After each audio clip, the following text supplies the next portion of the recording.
Oedipus Rex, summary in Urdu and Hindi.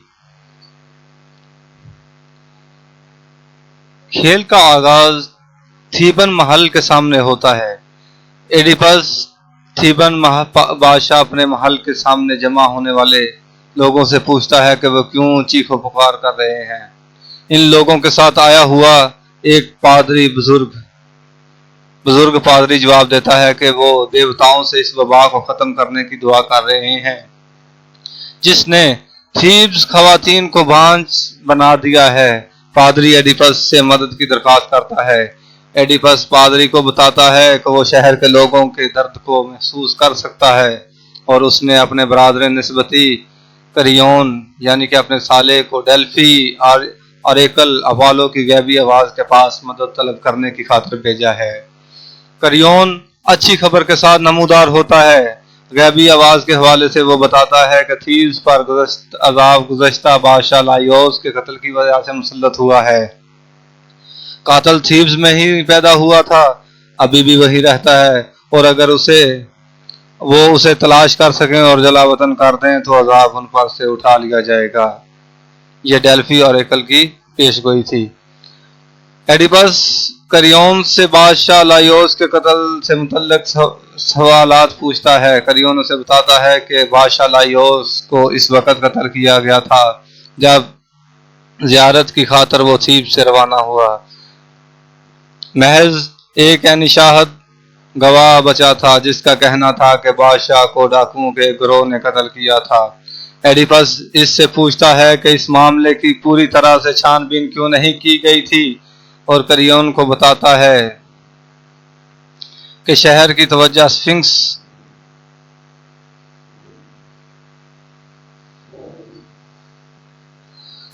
ایک عورت نما جانور تھا جو ہر کسی سے یہ سوال پوچھتا تھا کہ وہ کون سا جانور ہے جس کی صبح کو 4 ٹانگیں، دوپہر کو 2 اور شام کو 3 ٹانگیں ہوتی ہیں۔ ایڈیپس نے اس کو جواب دے دیا اور سفنکس نے خود کو مار دیا۔ اس کی طرف سے مسلط کردہ سوال نے اپنی خاطر کھینچ لی تھی۔ ایڈیپس قسم اٹھاتا ہے کہ وہ بادشاہ لائیوس کا قاتل اس کے بعد اس پر حملہ کرے اور تھیبس کے تمام لوگوں کو مدعو کرتا ہے۔ تھیبین بزرگوں کو کورس طائفہ نمودار ہوتا ہے اور ایڈیپس کے حوالے سے پیش گوئی کرتا ہے کہ ایڈیپس اس معاملے کو حل کر سکتا ہے۔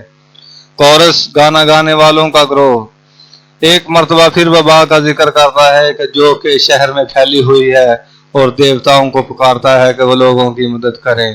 ایڈیپس محل سے باہر آتا ہے اور تھیبس کے لوگوں سے مدد کے لیے کہتا ہے اگر وہ بادشاہ لائیوس کے قتل کے بارے میں کچھ جانتے ہوں تو سامنے آئیں اور اس معمے کے حل میں اس کی مدد کریں۔ شہریوں کی طرف سے مکمل خاموشی ہے۔ وہ اس بات کا اعلان کرتا ہے کہ اگر قاتل ان میں سے کوئی ہے اور وہ خود کو اس کے حوالے کر دے تو اس کی سزا محض جلا وطن ہوگی۔ ایڈیپس انہیں بتاتا ہے کہ ان کی طرف سے فراہم کی گئی معلومات پر انہیں انعام و کرام سے نوازا جائے گا، لیکن ابھی بھی شہریوں کی خاموشی نہیں ٹوٹی۔ تب ایڈیپس اس بات کا اعلان کرتا ہے کہ اگر ان میں سے کوئی بھی شخص سچائی کو چھپاتا ہوا پایا گیا تو اسے بھی جلا وطن کیا جائے گا۔ ایڈیپس خود کو بھی اس سزا سے معاورہ قرار نہیں دیتا جو اس نے دوسروں کے لیے قرار واقعی ٹھہرائی ہوتی ہے۔ اگر وہ خود بھی قاتل کو پناہ دیے ہوئے ہے تو وہ خود بھی تھیب سے جلا وطنی اختیار کرے گا۔ کورس بالآخر تجویز کرتا ہوا بول اٹھتا ہے کہ ایڈیپس کو اس شخص سے مشورہ کرنا چاہیے جو اپالو کے قریب ترین ہے، جو کہ نابینا ٹریسیاس ہے۔ ایڈیپس ان کی تجویز سے اتفاق کرتا ہے اور اس بات کا انکشاف کرتا ہے کہ اس نے کریون کی تجویز پر پہلے ہی ٹریسیاس کو بلاوا بھیجا ہوا ہے۔ ٹریسیاس ایک لڑکے کی رہنمائی میں اندر داخل ہوتا ہے۔ ایڈیپس اسے غیبی آواز کے بیانات کے حوالے سے بتاتا ہے، اس سے درخواست کرتا ہے کہ وہ قاتل کو تلاش کرنے میں اس کی مدد کرے۔ ٹریسیاس اس سے یہ کہتا ہے کہ اب اسے کبھی یہاں نہیں آنا چاہیے تھا اور جانے کی اجازت چاہتا ہے۔ ایڈیپس اس سے دوبارہ سوال کرتا ہے کہ اسے بتائے ورنہ اس کی مدد سے انکار کرتے ہوئے وہ خود کو تھیبس کا دشمن ثابت کر رہا ہے۔ ایک مرتبہ پھر ٹریسیاس اس بادشاہ ایڈیپس کے سوال کو جواب دینے سے انکار کرتا ہے اور ایڈیپس اس بات پر مشتعل ہو جاتا ہے۔ ٹریسیاس ایڈیپس سے کہتا ہے کہ وہ دوسروں پر الزام لگانے سے قبل خود پر گہری نظر ڈالے۔ بالآخر ایڈیپس غصے میں اس بات کا اعلان کرتا ہے کہ ٹریسیاس کی خاموشی اس بات کی نشاندہی کرتی ہے وہ خود ہی بادشاہ لائیوس کا قاتل ہے، یعنی کہ ایڈیپس نے ٹریسیاس کے اوپر معاملہ ڈال دیا۔ اس بات سے اکتا کر ٹریسیاس اس کو بتاتا ہے کہ تم اس سرزمین پر گندگی پھیلانے کا باعث ہو۔ اس کے الفاظ بادشاہ ایڈیپس کو غصہ دلاتے ہیں کیونکہ ٹریسیاس اس بات کو پھر دہراتا ہے کہ وہ قاتل جسے تم تلاش کر رہے ہو وہ خود تم ہو۔ ایک مرتبہ پھر ایڈیپس اسے اکساتا ہے اور وہ وضاحت سے بیان کرتا ہے کہ تم جس سے محبت کرتے ہو اس کے ساتھ گناہ کی زندگی بسر کر رہے ہو اور اپنے ادھورے پن کے ساتھ غفلت کی زندگی بسر کر رہے ہو۔ غضب ناپکی کے عالم میں ایڈیپس اب ٹریسیاس کو بے شرم، فاتر العقل، آنکھوں سے اندھا اور عقل سے عاری شخص کہہ کر پکارتا ہے اور ایک مرتبہ پھر اس پر الزام لگاتا ہے کہ وہ کریون کے سالے کے اس کا جو سالہ کریون ہے اس کے ساتھ مل کر سازش کر رہا ہے کہ وہ ایڈیپس کی حکومت گرا دے۔ ایک مرتبہ پھر ٹریسیاس اس حلف اٹھا کر کہتا ہے کہ ایڈیپس بذات خود تھیبین دشمن ہے۔ ٹریسیاس کا اس کا مسلسل مذاق اڑاتے ہوئے ایڈیپس اسے دغا باز کہہ کر پکارتا ہے اور ماضی میں اسفنکس کے سوال کا جواب دینے کے حوالے سے اپنی ذہانت پر شیخی پکارتا ہے، یعنی کہ ایڈیپس ٹریسیاس کو کہتا ہے کہ تو نے کیوں نہیں اسفنکس کا جواب دیا۔ ایڈیپس کہتا ہے کہ اگر ٹریسیاس اس گہری بصیرت کا حامل شخص ہے تو تب ماضی میں اسفنکس کی طرف سے مسلط کردہ سوال کا جواب کیوں نہ دے سکا۔ اس وقت محض ایڈیپس ہی قابل تھا کہ اس سوال معمے کو حل کر سکا۔ اس وقت کورس طائفہ ایڈیپس کو پرسکون کرنے کی کوشش کرتا ہوا آگے بڑھتا ہے۔ ٹریسیاس آخری مرتبہ یہ کہتے ہوئے سچائی دکھانے کی کوشش کرتا ہے کہ تم آنکھیں رکھتے ہو لیکن تم اپنی گندگی کو دیکھنے کے قابل نہیں، اور تم یہ نہیں دیکھ سکتے کہ تم کس کی کمپنی، کس کی مجلس، کس کی محفل میں رہتے ہو، تم کس کے بیٹے ہو۔ میں تمہیں بتاتا ہوں کہ تم نے گناہ کا ارتکاب کیا ہے اور تم خود اپنی ہی سرزمین پر جان نہیں پائے۔ وہ ایڈیپس کے مستقبل کے بارے میں پیش گوئی کرتا ہے کہ ایڈیپس دوسروں کی نسبت سب سے زیادہ قابل نفرت اور قابل حقارت شخص ثابت ہوگا۔ ایڈیپس اسے جانے کا حکم دیتا ہے۔ ٹریسیاس اس وقت جاتے ہوئے اب پیش گوئی کرتا ہے کہ ایڈیپس آنکھیں رکھنے کے باوجود اندھا ہے۔ اب وہ امیر ہے لیکن جلد ہی فقیر ہو جائے گا۔ اس کے ہاتھ میں چھڑی ہوگی، وہ راستہ ٹٹول کر آگے بڑھے گا، اسے اپنے وطن سے جلا وطن کر دیا جائے گا، اور وہ ان بچوں کا باپ ہے جن کا بھائی ہے اور اس عورت کا خاوند ہے جس نے اس کو جنم دیا اور اپنے باپ کا قاتل ہے۔ ایڈیپس اپنے محل میں واپس چلا جاتا ہے۔ کورس ان باتوں پر غور و فکر کرتا ہے جو ٹریسیاس نے کی ہیں، لیکن انہیں سمجھ نہیں پاتا اور کہتا ہے کہ بادشاہ اس وقت تک معصوم ہے جب تک اس کا گناہ ثابت نہ ہو جائے، کیونکہ اس نے تھیبس کی بھلائی کے لیے بہت کچھ کیا۔ کریون کورس سے یہ پوچھتے ہوئے داخل ہوتا ہے کہ جو کچھ اس نے سنا کیا وہ سچ ہے، کہ ایڈیپس نے حقیقتاً اس غداری کا الزام لگایا ہے۔ کورس اس کو پرسکون کرنے کی کوشش کرتا ہے اور کہتا ہے کہ ایڈیپس نے جب یہ سب کچھ کہا اس وقت غصے میں تھا۔ ایڈیپس آتا ہے اور کریون کے خلاف اپنے الزامات دہراتا ہے۔ دونوں کے درمیان خاصی گرما گرمی ہوتی ہے۔ کریون اس کو دلیل دینے کی کوشش کرتا ہے کہ وہ کیوں اپنی اچھی بھلی زندگی کو ترک کر کے غیر آرام دہ حکمرانی تاجور حاصل کرنے کی کوشش کرے گا، یعنی کہ کریون کہتا ہے کہ میں پہلے سے ہی اتنی آسائش میں جی رہا ہوں، میں کیوں تمہاری حکومت گراؤں گا۔ وہ ایڈیپس کو کہتا ہے کہ اگر وہ چاہے تو ڈیلفی اور ایکل سے اس پیغام کی تصدیق کر سکتا ہے جو کچھ اس نے کہا تھا، اور اگر کریون قرار واقعی ثابت ہوا تو ایڈیپس اسے سزائے موت دے سکتا ہے۔ ایڈیپس اس کے ساتھ بحث و مباحثہ جاری رکھتا ہے اور بالآخر کریون اس پر الزام لگاتا ہے کہ وہ ناانصافی سے حکمرانی کر رہا ہے۔ جو کاسٹا، جو ملکہ ایڈیپس کی وائف ہے، داخل ہوتی ہے اور تمام لوگ اس کو دونوں کے درمیان ہونے والی بحث کا خلاصہ بتاتے ہیں۔ وہ ایڈیپس سے درخواست کرتی ہے کہ وہ کریون کی بات پر یقین کرے اور اس پر مہربانی کرے۔ کورس بھی اس استدعا میں ملکہ کے ساتھ شامل ہو جاتا ہے اور ایڈیپس ہچکچاہٹ کے انداز میں کریون کو جانے دیتا ہے۔ جو کاسٹا ایڈیپس سے غصے کی وجہ دریافت کرتی ہے اور وہ اسے ٹریسیاس کی پیش گوئیوں سے میں بتاتا ہے۔ جوکاسٹا یہ بتاتے ہوئے پرسکون کرنے کی کوشش کرتی ہے کہ کوئی بھی شخص مستقبل کے بارے میں نہیں جان سکتا اور اس کے پاس اس بات کا ثبوت بھی ہے۔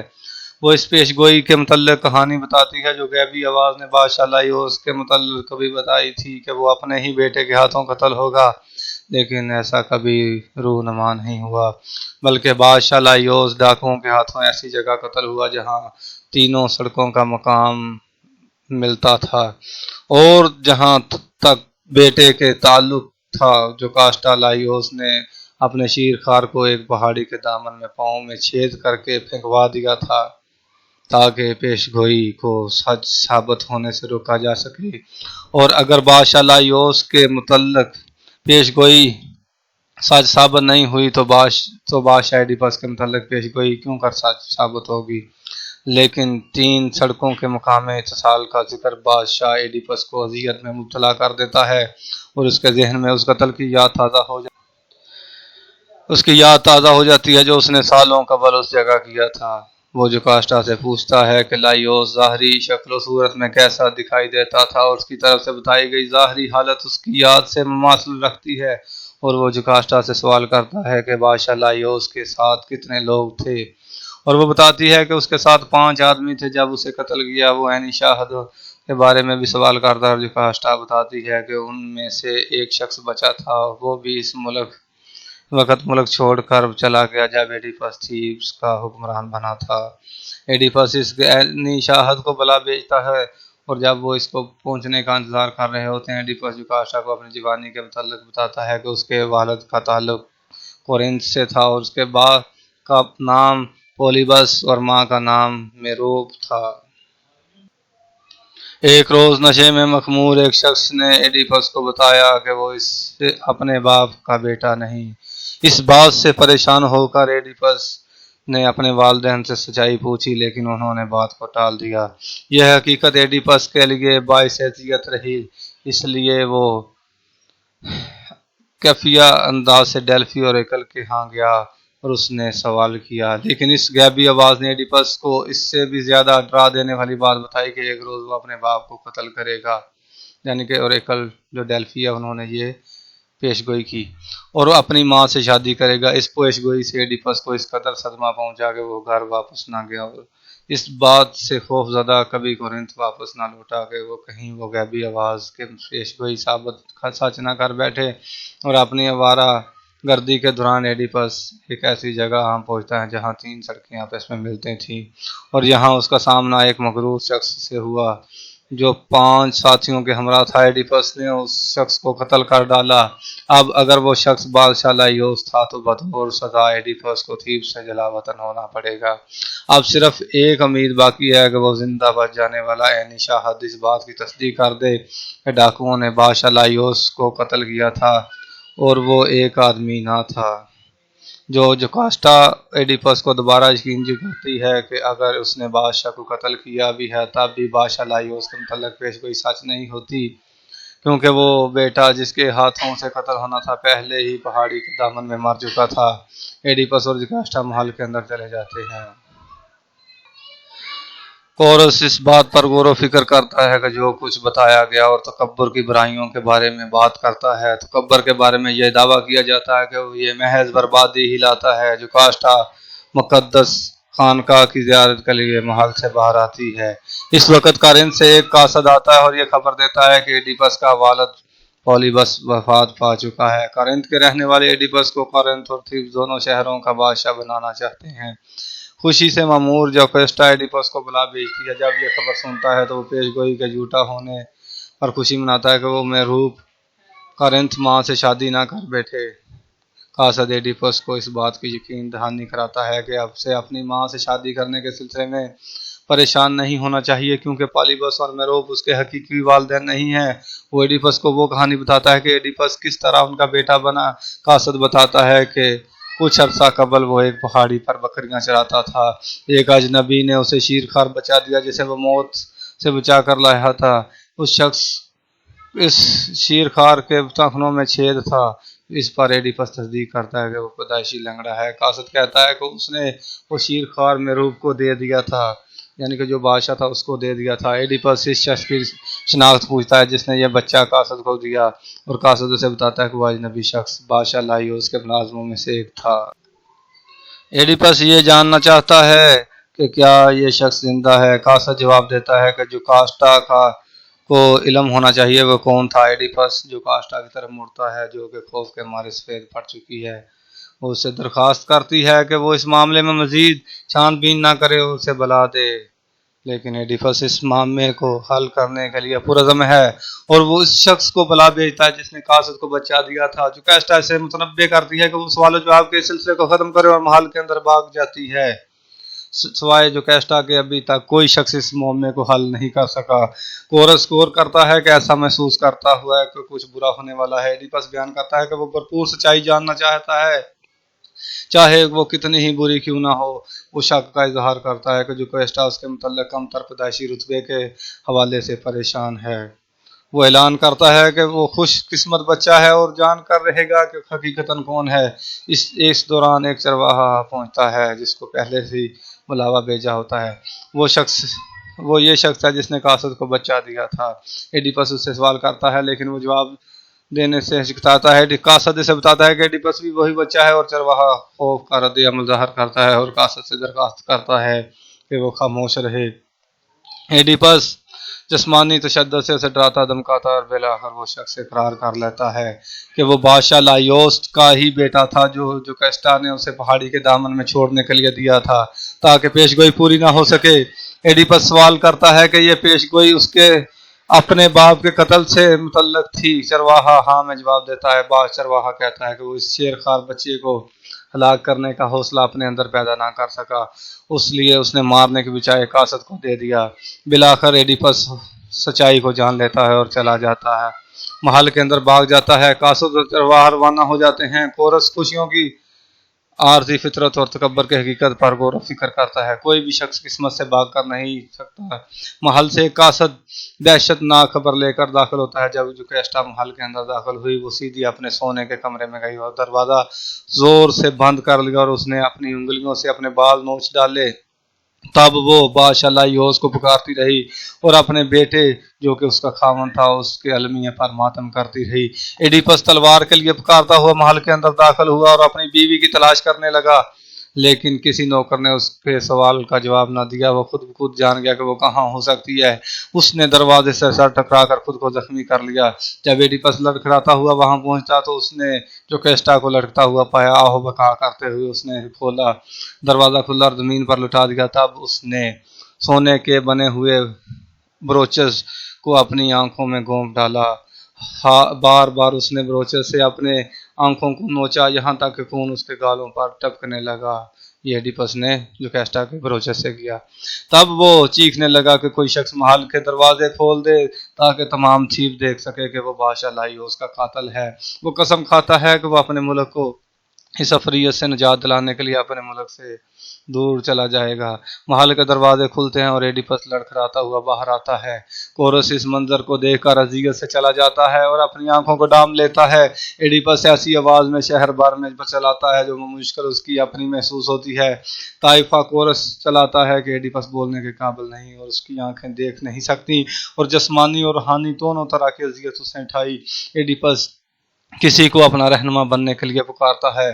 کورس اس سے پوچھتا ہے کہ اس نے خود کو کیوں اذیت دی۔ ایڈیپس جواب دیتا ہے کہ وہ مزید آنکھیں نہیں رکھنا چاہتا کیونکہ اس نے سامنے دیکھنے کو بدصورتی کے سوا کچھ نہیں۔ وہ کورس سے استدعا کرتا ہے کہ وہ اسے تھیب سے باہر کی طرف رہنمائی کرے اور اس چرواہے پر بھی لعنت بھیجتا ہے جس نے اس کی زندگی بچائی جب وہ بچہ تھا۔ طائفہ اسے بتاتا ہے کہ موت کے اس اندھے پن سے واضح طور پر بہتر ہوئی ہے۔ اس پر ایڈیپس جواب دیتا ہے کہ موت کی صورت میں وہ زیر زمین قبر میں اپنے والدین کا سامنا نہیں کرنا چاہتا اور اس کی خواہش ہے کہ وہ قانون سے بھی اپنے آپ کو گہرا کرے۔ وہ کورس سے درخواست کرتا ہے، طائفہ سے درخواست کرتا ہے وہ اسے اپنی ثانی نظر سے دور لے جائیں۔ کوریون داخل ہوتا ہے اور ایڈیپس اس سے درخواست کرتا ہے کہ وہ اسے شہر سے باہر نکال دے۔ کوریون کہتا ہے کہ اسے اپولو کی طرف سے ہدایت کا انتظار ہے۔ ایڈیپس بحث کرتا ہے کہ اپولو کی ہدایت واضح تھی کہ قاتل کو شہر چھوڑ دینا چاہیے۔ ایڈیپس کوریون سے درخواست کرتا ہے جو کہ وہ جوکیسٹا کی تدفین کا مناسب انتظام کرے اور اس کی بیٹیوں کی دیکھ بھال کرے، لیکن جانے سے قبل وہ درخواست کرتا ہے کہ اپنی بیٹیوں سے ایک مرتبہ ملاقات کرنا چاہتا ہے۔ اس کی بیٹیوں اینٹیگون اور اسمن کو اندر لایا جاتا ہے اور ایڈیپس اپنے ہاتھوں سے اپنی بیٹیوں کو پیار کرتا ہے جس کا وہ باپ اور بھائی بھی ہے، اور وہ اس حقیقت کا احساس کر کے روتا ہے کہ کبھی اس نے اس المناک خاندانی تاریخ کے ساتھ خامن تلاش کرنے کی اہل نہیں ہو سکیں گی۔ کریون کے وعدے کے ساتھ اپالو کی طرف سے ہدایات ملنے کے ساتھ ہی وہ تھیب سے دور لے جائے گا۔ ایڈیپس اور اس کا خاندان دوبارہ محل میں داخل ہوتے ہیں۔ سٹیج پر تنہا کورس سامعین سے ایڈیپس کی کہانی یاد کرنے کو کہتا ہے کہ ایڈیپس عظیم ترین انسانوں میں سے تھا۔ وہ واحد شخص تھا جو مشکل ترین معاملے کو حل کر لیتا تھا۔ اس کی خوشحالی کی وجہ سے اس کے ساتھی اس پر رشک کرتے تھے، لیکن اب اس کے ساتھ بدترین بدقسمتی واقع ہوئی ہے۔ کورس سامعین کو متنبع کرتا ہے کہ فانی انسانوں کو ہمیشہ اپنے اختتام پر نظر رکھنی چاہیے اور کبھی یہ فرض نہیں کرنا چاہیے کہ وہ خوش ہے، یہاں تک اسے اپنی موت کا آخری دن تک خوشی کے ساتھ بسر نہ کر لیں۔